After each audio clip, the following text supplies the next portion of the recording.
मेरा नाम मोनू है और ये कहानी 2011 की है।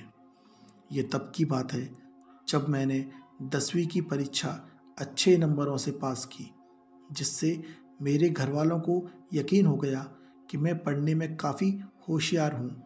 तो उन्होंने ये फैसला कर लिया कि अब मैं आईआईटी की तैयारी करूँगा और इंजीनियर बन जाऊँगा। लेकिन हमारे शहर में कोई इतना बड़ा टीचर था नहीं कि जो अच्छे से तैयारी करा पाए। तो किसी ने पापा को सलाह दे दी कि इसको पास वाले शहर में भेज दो ताकि वहाँ अच्छी तैयारी हो सके, और हम सब इसके लिए तैयार हो गए। मैं अपना बैग तैयार करके और चला गया बड़े शहर। लेकिन सबसे बड़ी समस्या मेरे लिए ये थी कि इस बड़े शहर में मुझे कोई नहीं जानता था, ना तो कोई दोस्त था और ना ही कोई रिश्तेदार। तो रहने की कोई व्यवस्था नहीं थी। हालांकि पापा मुझे वहाँ छोड़ने गए थे, लेकिन पापा को भी वहाँ कोई जानता नहीं था। तो हम लोग सीधा गए कोचिंग सेंटर पे। तो कोचिंग सेंटर का हमने पहले से ही पता लगा लिया था। जब हम कोचिंग सेंटर पे गए तो वहाँ पे नीचे एक अंकल बैठे हुए थे जो ऑफिस का काम संभालते थे। तो उन्होंने कोचिंग के बारे में बताया, तो हमने उन्हीं से पूछ लिया कि यहाँ पर रहने की व्यवस्था कहाँ पर होगी। तो उन्होंने बताया कि अरे बाहर क्यों जा रहे हो, हमारी कोचिंग में तो हॉस्टल की सुविधा उपलब्ध है, आराम से बच्चा रहेगा और पढ़ाई करेगा।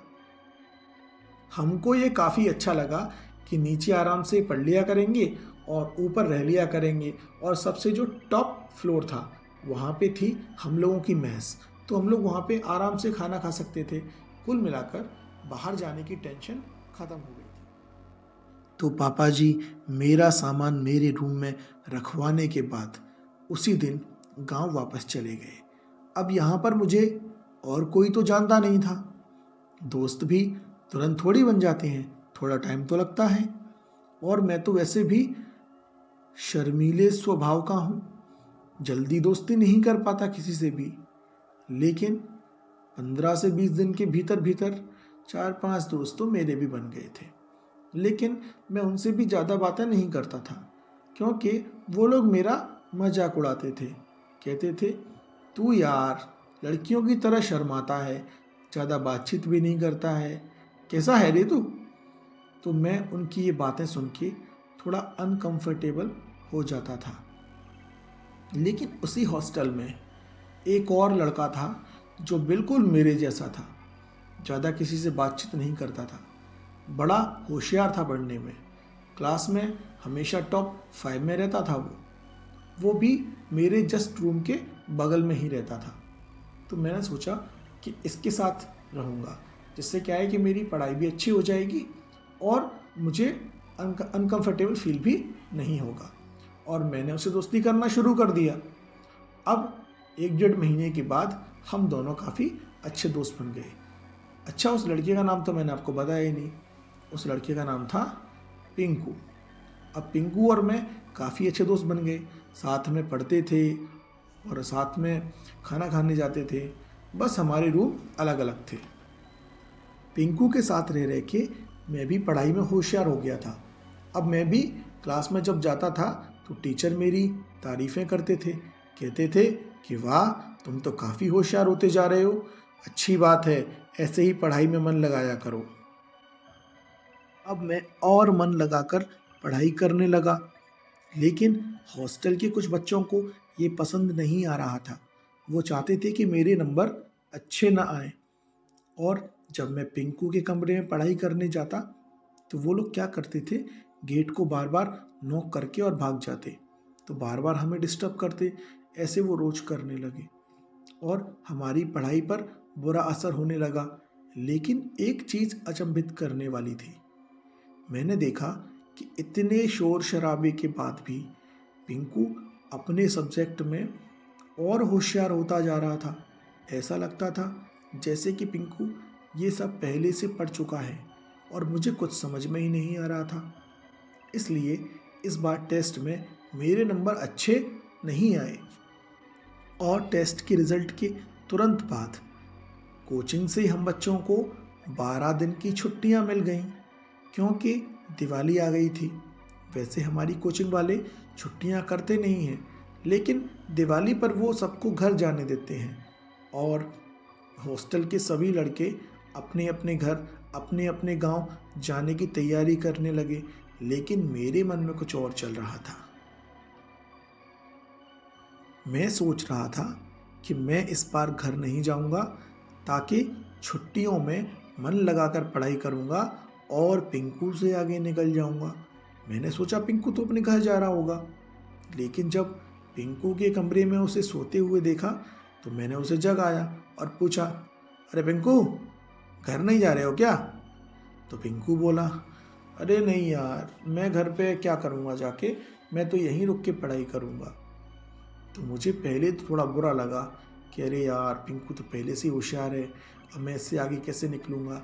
लेकिन फिर मैंने अपने आप को संतुष्टि दी कि चलो बढ़िया है, इसके साथ रह के पढ़ाई में मेरा भी मन लग जाएगा। अब पूरा हॉस्टल खाली, सब लोग अपने अपने घर चले गए। अब पूरे हॉस्टल में मैं और पिंकू ही थे और मेस वाले भैया जो ऊपर रहते थे, नीचे जो ऑफिस को मैनेज करते थे वो नीचे रहते थे।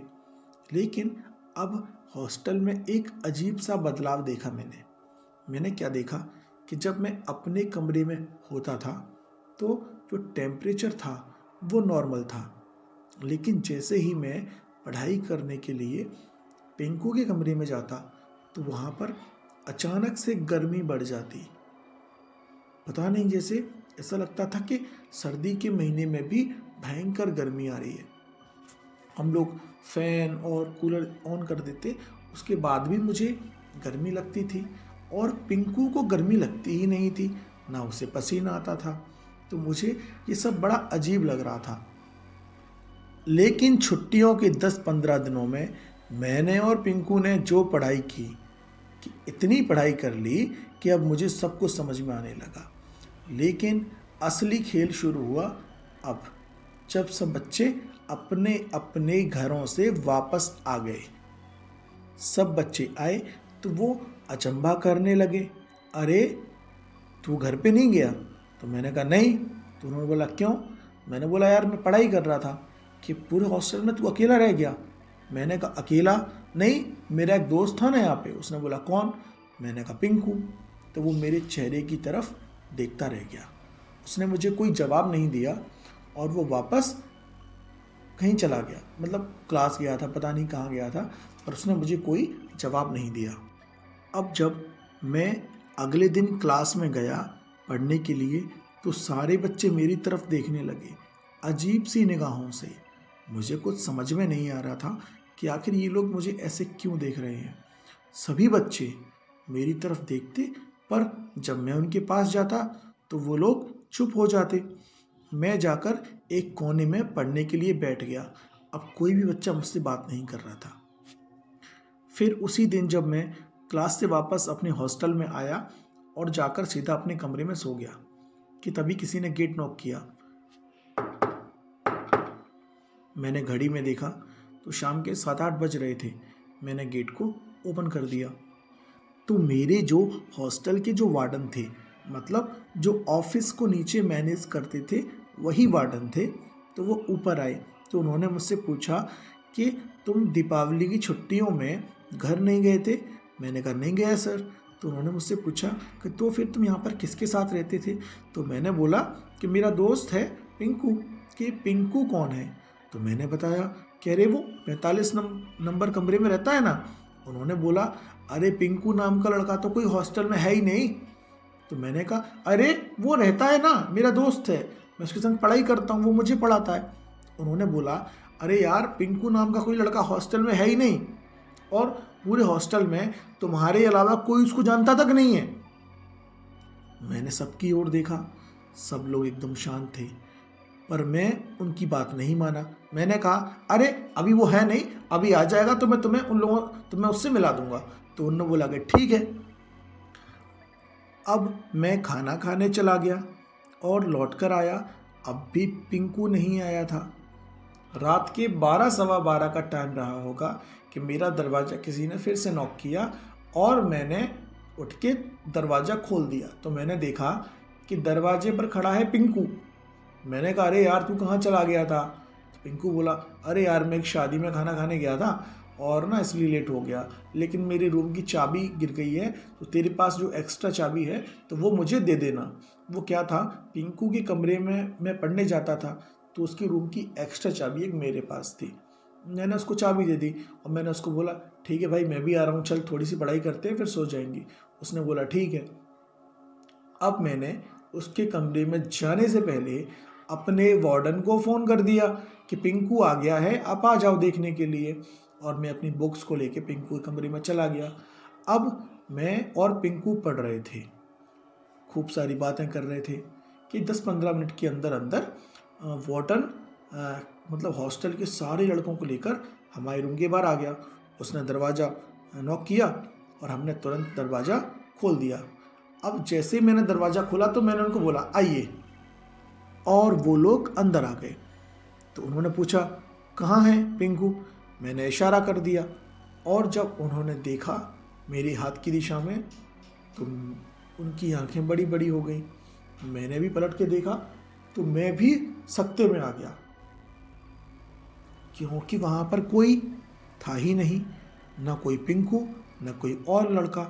उन्होंने बोला कहाँ है पिंकू, मैंने कहा अभी यहाँ पे था, मुझे पढ़ा रहा था।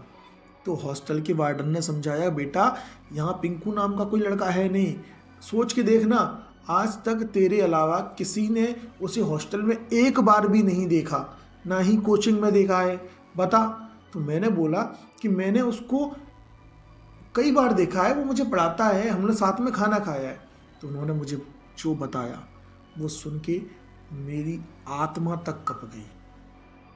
उन्होंने मुझे बताया कि पिंकू नाम का लड़का इस हॉस्टल में अब नहीं रहता, आज से 2.5 साल पहले रहता था, लेकिन पता नहीं वो किस टेंशन में था, एग्ज़ाम के प्रेशर में था और उसने सुसाइड कर लिया था इस कमरे में। तब से हम ये कमरा किसी को देते नहीं हैं। हालांकि इस कमरे में से भूत वगैरह की कोई दिक्कत हमें कभी आई नहीं है, ये पहली बार है जब हमें पता लग रहा है कि किसी ने पिंकू को हॉस्टल में देखा है। और वो इसलिए क्योंकि पिंकू भी बिल्कुल तुम्हारी तरह शर्मीला था, वो ज़्यादा किसी से बातचीत नहीं करता था, केवल अपनी पढ़ाई करता था, और इसीलिए शायद तुम्हारी उससे दोस्ती हो गई, क्योंकि वो तुम्हें दिख रहा था, क्योंकि तुम लोग एक जैसे नेचर के हो। ये सुन के मैं धक रह गया। लेकिन मुझे एक बात समझ में आ गई कि हम सिर्फ इंसान नहीं, जो आत्माएं होती हैं वो भी किसी के साथ भी कनेक्शन नहीं बिठाती, वो ढूंढती हैं बिल्कुल अपने जैसा नेचर में। और पिंकू की आत्मा मुझे सिर्फ इसलिए दिखाई दी क्योंकि शायद मैं उसके जैसा था, कहीं ना कहीं उसी की तरह पढ़ने में मन था मेरा, और मेरा जो नेचर था वो काफ़ी शर्मीला था, मैं लोगों के साथ ज़्यादा अंडरस्टैंडिंग नहीं बिठा पाता था। तो शायद उसे लगा कि मैं उसका कोई अपना हूँ, तो शायद मुझे वो देखा। लेकिन जो भी था, बस आज की कहानी यहीं ख़त्म होती है। अगर आपको मेरी कहानियाँ पसंद आती हैं तो मेरे चैनल को प्लीज़ सब्सक्राइब कर दो और बने रहिए मेरे साथ, ताकि मेरी आने वाली कहानियाँ सबसे पहले आप तक पहुँच जाएँ। Please subscribe my channel.